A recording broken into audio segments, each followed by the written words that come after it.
ছোট ছেলেটি সমুদ্রতটে একটি ডিম খুঁজে পায়। ডিমের ভেতর কিছু নড়াচড়া করতে তার বান্ধবীকে ডাকে। দুজনে দেখছে ডিমটি ভেতর থেকে হালকা নড়াচড়া। মেয়েটি ডিমটি ছোঁয়ার সঙ্গে সঙ্গে একটি কচ্ছপ বেরিয়ে আসে এবং কয়েক মিনিটের মধ্যেই সেটি অনেক বড় হয়ে যায়। ছেলে কচ্ছপের গায়ে মেয়েটির নাম লিখে দেয় আর মেয়েটি তাকে একটি ব্রেসলেট উপহার দেয়। রাতে ছেলে ঘুমালে কচ্ছপ মেয়েটিকে নিয়ে যায় এবং তারা সাগরের গভীরে হারিয়ে যায়। ছেলেটির ঘুম ভেঙে গেলে সে চিৎকার করে ওঠে, কিন্তু ততক্ষণে তারা চলে গেছে। 20 বছর কেটে গেছে। জ্যাক এখনও বিশ্বাস করে তার প্রেমিকা বেঁচে আছে এবং একদিন ফিরে আসবে।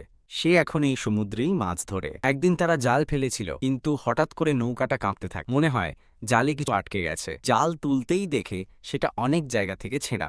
তার সঙ্গী জানায় পানির নিচে কিছু বিশাল কিছু আছে, কারণ সাধারণ মাছে এটা করতে পারে না। পরের দিন তারা আরও শক্ত যন্ত্রপাতি নিয়ে আসে, যাতে সেই জিনিসটিকে ধরতে পারে আর এক রাতেই ধনী হতে পারে। কিন্তু সেই জিনিস এতটাই শক্তিশালী ছিল যে তাদের সব প্রস্তুতি ব্যর্থ হয়ে